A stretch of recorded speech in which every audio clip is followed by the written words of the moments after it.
Hi friends, my name is Emily Moo and I'm currently a PhD student at MIT in machine learning. I actually did my undergrad here as well in computer science and math, and I did my master's in healthcare machine learning. So I actually got this idea from a friend who said that she thought it might be cool if I did some fun informational math videos. Let me know if you have any questions or any ideas for future videos in the comments down below. And anyway, on to content.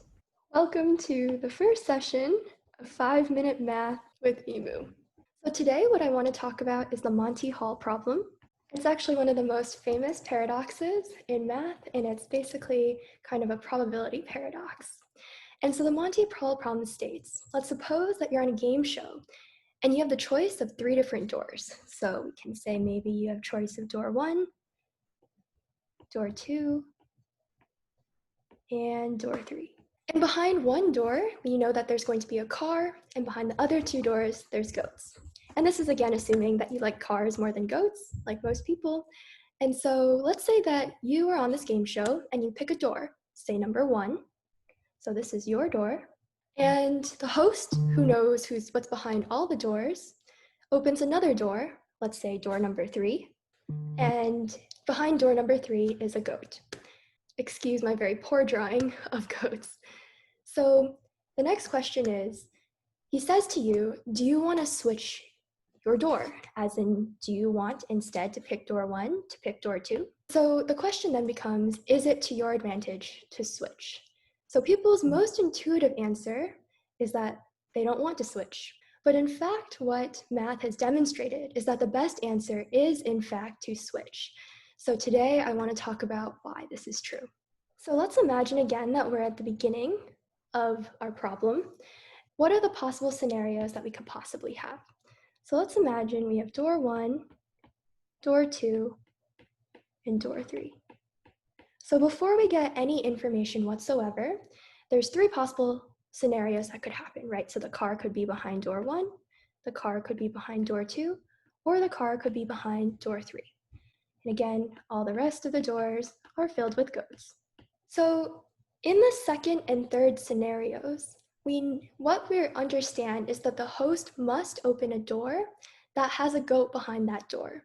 And so if we are in the second and third scenarios, then that means the host must open door 3 or door 2, respectively. However, if we're in the first scenario, then the host has 2 choices. He can either open door 2 or door 3, and both of those doors will have goats behind them.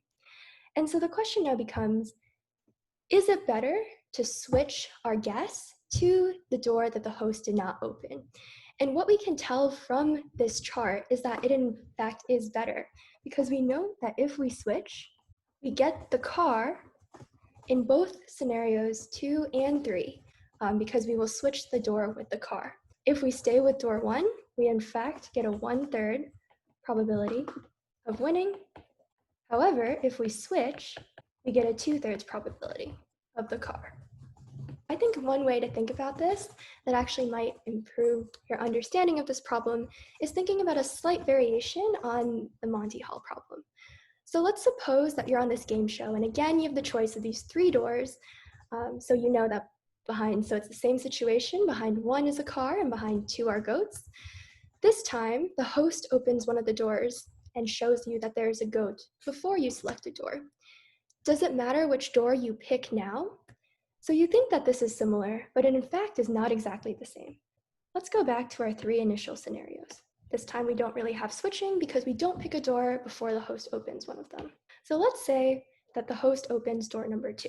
It doesn't really matter which one of the doors the host opens, because this scenario kind of works for every single possibility of which door the host opens. If the host opens door number 2, we know that the car cannot be behind door number 2 because the host has already opened that door. And so we cannot have case 2. Then we see that door 1 and door 3 both have 1/2 probability of having the car behind it. So one question you might be asking is, why didn't this happen in the first case? Like, why couldn't we just cross out one of the cases? Because we knew that the door that the host opened didn't have a car. Well, the reason we couldn't is because the host opening the door was dependent upon the door that we already chose. So if we were in case 2 in the first scenario, the host could not possibly open door 2 because the host would have to open the door with the ghost behind it. Something that might be cool to note is that a lot of this is known as conditional probability, and it's something that we might discuss next time. All right, thank you for joining me for my first episode of 5 Minute Math with Emu, and I hope I'll see you tomorrow.